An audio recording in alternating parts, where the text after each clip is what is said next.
Bismillahirrahmanirrahim. Jadi di sini saya akan menjelaskan materi tentang etika profesi perbankan. Di sini ada 4 materi. Materi yang pertama itu ada etika dan etika profesional. Nah, apa sih itu etika? Jadi etika adalah aturan atau pedoman tentang perilaku baik dan buruknya dalam kehidupan sehari-hari. Sedangkan etika profesional adalah standar moral dan prinsip-prinsip yang mengatur perilaku seseorang dalam menjalankan profesinya. Etika ini mengarahkan bagaimana seseorang harus bersikap secara profesional seperti kejujuran, tanggung jawab, integritas, dan menjaga kerahasiaan. Kemudian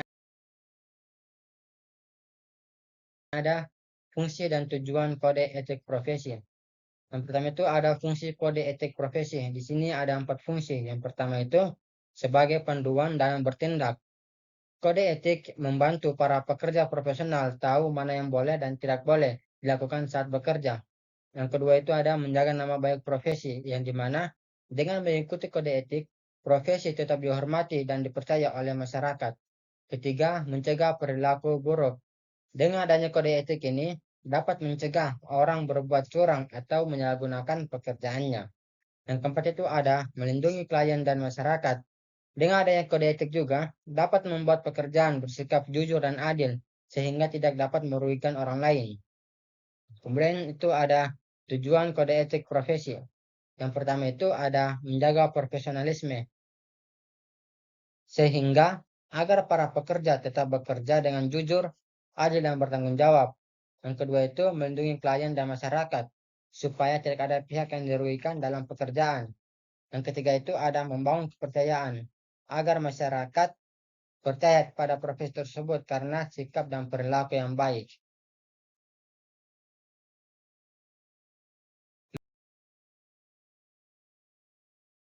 Kemudian materi berikutnya itu ada prinsip etika profesi. Di sini ada beberapa prinsip. Yang pertama itu tanggung jawab. Setiap profesional tentunya harus bertanggung jawab atas tugas dan pekerjaannya. Kemudian kejujuran. Seorang profesional juga tentunya harus bersikap jujur dalam setiap tindakannya, tidak menipu ataupun membohongi orang lain. Kemudian itu ada keadilan, memperlakukan semua orang secara adil dan tidak memihak kepada siapapun. Integritas, yang dimana seseorang itu harus menjaga kepercayaan dan tidak melakukan hal yang merugikan nama baik profesi. Kemudian itu yang kelima ada kerahasiaan, di mana seorang profesional tentunya harus menjaga informasi penting milik klien, perusahaan, atau pasien agar tidak disebarluaskan. Kemudian itu ada yang keenam itu ada kompetensi, yang dimana seseorang harus melakukan pekerjaan sesuai dengan keahlian dan terus belajar untuk meningkatkan skillnya.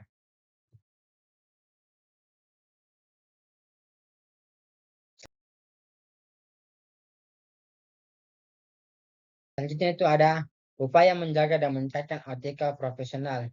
Di sini saya ada di sini saya mengambil ada 6. Yang pertama itu mematuhi kode etik profesi. Seseorang harus selalu mengikuti aturan dan pedoman yang sudah ditetapkan dalam profesi. Yang kedua itu mengikuti pelatihan atau seminar etika, yang dimana seorang seorang karyawan seorang karyawan yang profesional tentunya harus aktif belajar lewat pelatihan, workshop, atau seminar untuk memahami dan menerapkan etika dengan baik. Kemudian itu yang ketiga, bersikap jujur dan bertanggung jawab. Seorang profesionalisme tentunya harus menjaga kejujuran dan bertanggung jawab atas semua tindakan dan keputusan dalam pekerjaan. Kemudian itu ada menghargai orang lain. Tentunya seseorang itu harus bisa menjaga sikap sopan, adil, dan menghormati klien, rekan kerja, atasan maupun bawahan. Kemudian itu yang kelima, menjaga kerahasiaan informasi.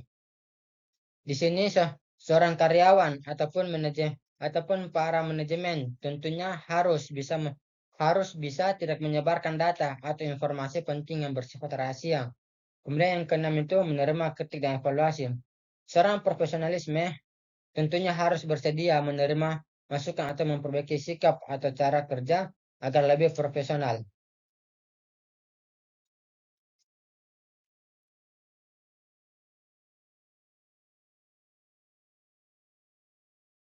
Kemudian materi yang kedua, otonomi moral perbankan syariah.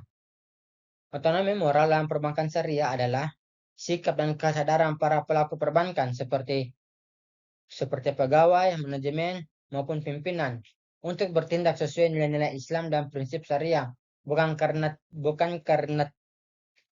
terpaksa atau hanya karena aturan formal, tetapi karena kesadaran pribadi bahwa hal tersebut adalah benar.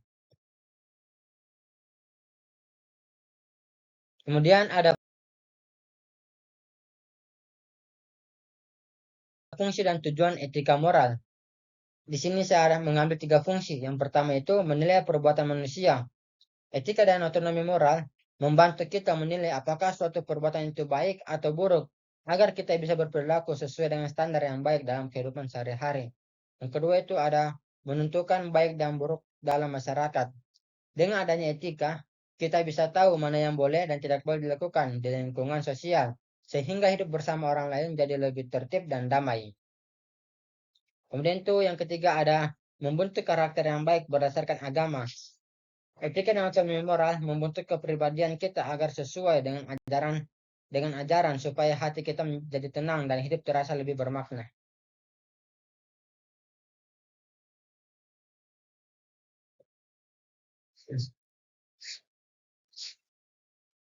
Kemudian itu ada faktor-faktor pembentuk etika dan otonomi moral. Yang pertama itu ada budaya dan tradisi. Nilai-nilai baik dan buruk biasanya muncul dari kebiasaan atau tradisi yang sudah lama hidup dalam masyarakat. Kemudian itu ada agama. Agama menjadi sumber utama yang mengajarkan mana yang benar dan mana yang salah dalam hidup sehari-hari. Kemudian itu ada pendidikan.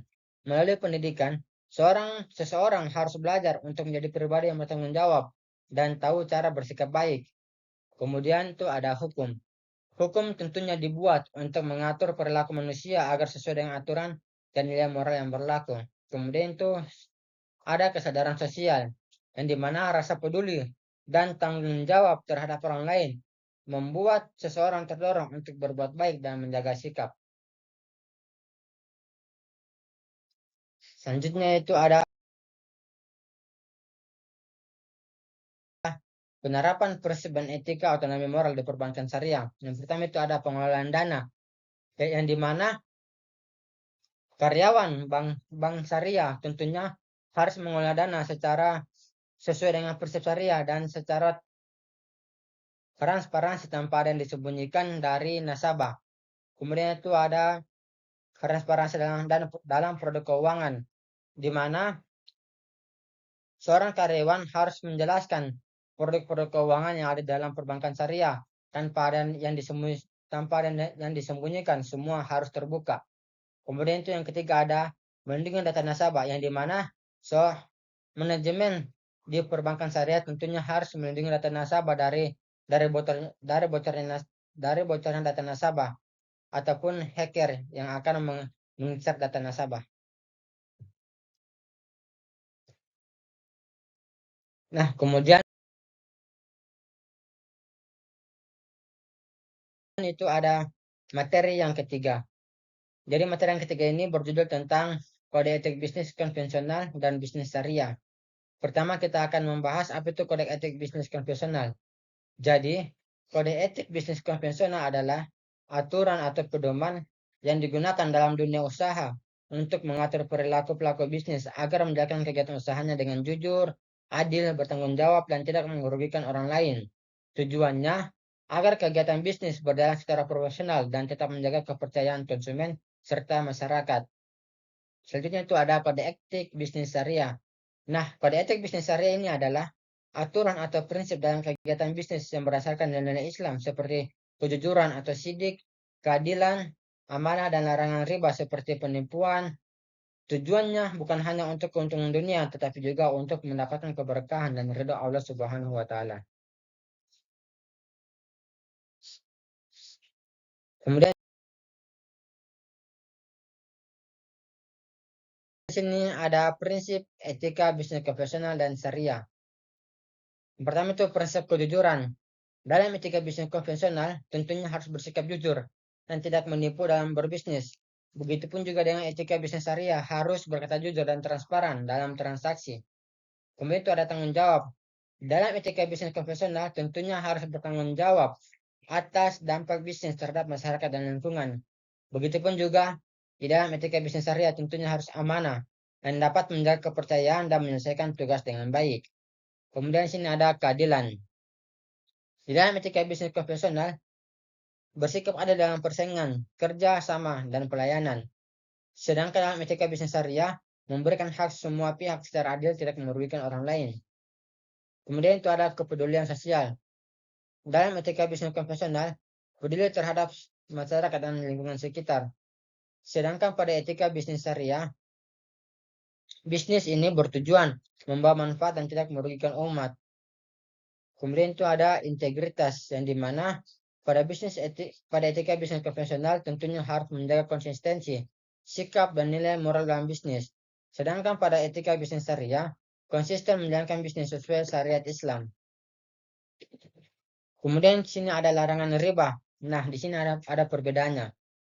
Di dalam etika bisnis konvensional, riba itu tidak diatur secara khusus karena bunga itu dianggap wajar. Sedangkan di dalam etika bisnis syariah, riba itu dilarang keras oleh Al-Quran sehingga tidak boleh digunakan dalam bisnis syariah. Untuk ada larangan goror. Dalam etika bisnis konvensional, larangan goror ini tidak selalu menjadi perhatian utama. Sedangkan pada etika bisnis syariah, goror ini dilarang oleh agama juga seperti penipuan. Kemudian itu ada produk halal. Pada etika bisnis konvensional, produk halal itu fokus pada legalisasi produk. Sedangkan pada etika bisnis syariah, produk dan jasanya harus itu halal dan thayyib.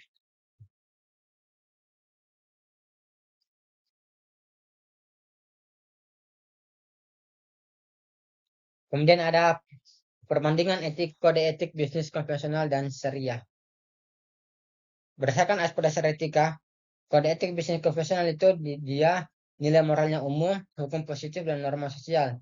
Sedangkan etika bisnis syariah berlandaskan pada ajaran agama Islam seperti Al-Quran, hadis, dan prinsip syariah. Tujuan utamanya itu pada kode etik bisnis konvensional mencapai keuntungan yang adil dan menjaga kepercayaan konsumen. Sedangkan kode etik bisnis syariah mencari keberkahan dan keadilan dan ridho Allah. Kemudian itu ada sikap jujur. Dan dimana pada kode etik bisnis konvensional itu tentunya ditekankan untuk menjaga reputasi bisnis. Sedangkan pada kode etik bisnis syariah tentunya diperintahkan secara agama. Untuk ada tanggung jawab.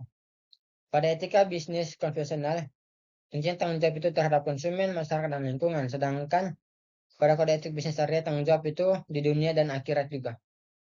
Untuk ada keadilan. Penting dalam hubungan bisnis dan persaingan sehat. Pada bisnis syariah, keadilan adalah prinsip utama dalam semua transaksi. Kemudian itu ada bunga dan riba. Pada kode etik bisnis konvensional, dianggap wajar sebagai hasil imbas atau finansial. Sedangkan pada etika bisnis syariah dilarang keras dalam semua bentuk. Kemudian itu ada penipuan atau goror. Pada etika bisnis konvensional, tidak selalu diperhatikan secara khusus. Sedangkan pada bisnis syariah dilarang karena merugikan salah satu pihak. Kemudian itu ada jenis produk. Yang dimana pada etik bisnis konvensional, asal legal dan tidak melanggar hukum. Sedangkan pada kode etik bisnis syariah harus halal dan thayyib. Kemudian itu ada orientasi bisnis. Yang dimana pada etik bisnis konvensional itu berorientasi fokus pada keuntungan dan kepuasan pasar. Sedangkan pada kode etik bisnis syariah fokus pada keberkahan dan keseimbangan sosial.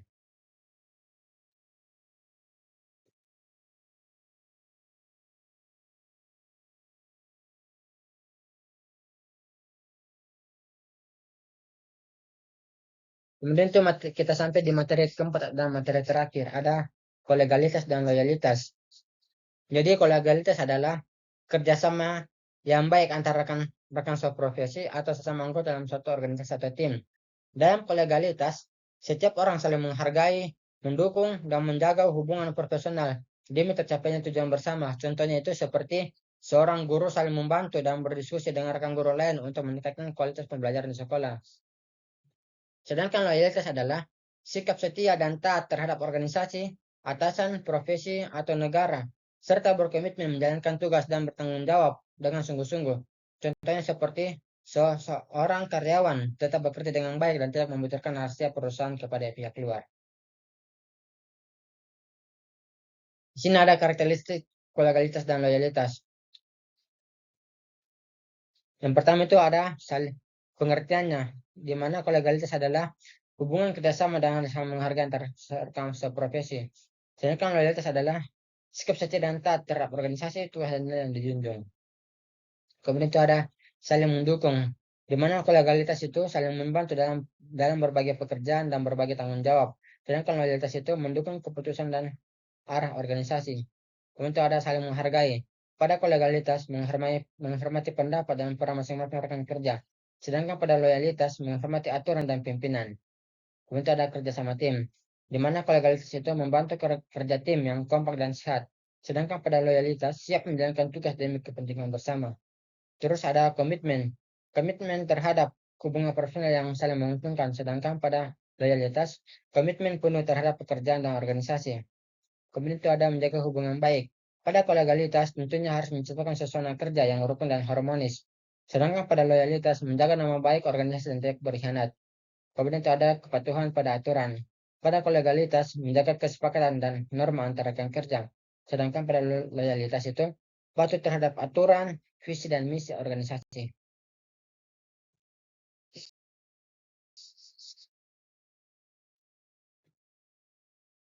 Kemudian itu ada hubungan profesionalisme antara kolegalitas dan loyalitas. Yang pertama itu ada saling melengkapi.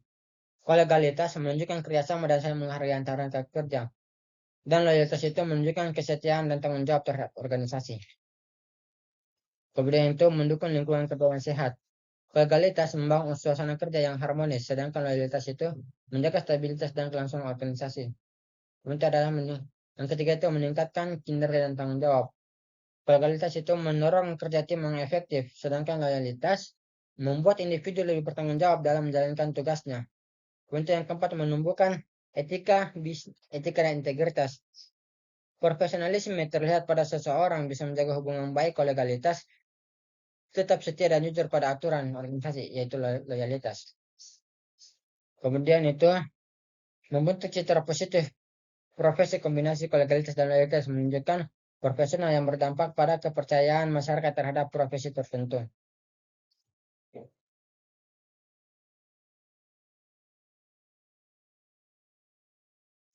Kemudian ada kolegalitas dan loyalitas dalam etika perbankan. Fokus utamanya, kolegalitas itu fokus terhadap hubungan baik dan profesional antara rekan kerja, sedangkan loyalitas itu komitmen terhadap aturan, visi, dan misi bank. Kemudian ada contoh sikap. Pada kolegalitas itu saling membantu antar bagian saat melayani nasabah, sedangkan pada loyalitas itu menjaga rahasia data nasabah dan tidak membocorkan kepada pihak luar. Kemudian untuk dampak positifnya, pada kolegalitas meningkatkan kerja tim dan pelayanan yang cepat dan efisien, sedangkan pada loyalitas itu menumbuhkan kepercayaan dan stabilitas organisasi. Itulah tadi pemaparan materi dari saya tentang etika profesi perbankan. Adapun lebih dan kurangnya mohon dimaafkan. Wassalamualaikum warahmatullahi wabarakatuh.